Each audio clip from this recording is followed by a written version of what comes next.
Magandang hapon, mga kababayan. Ngayon, meron yung makeup sa kahapon. Gabi sa kahapon. Makeup gabi sa kahapon.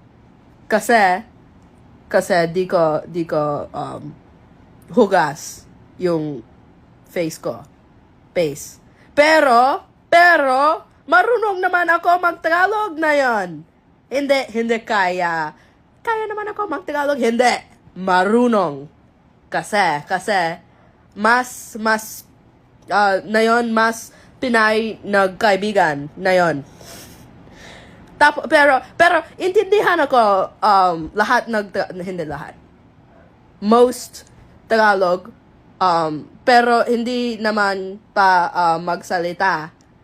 Kasi ang accent ko ang Englishera, pero hindi naman Englishera halata. Pero yung accent ko mas Englishera sounding. Improving naman. Mahal kita, mga kababayan.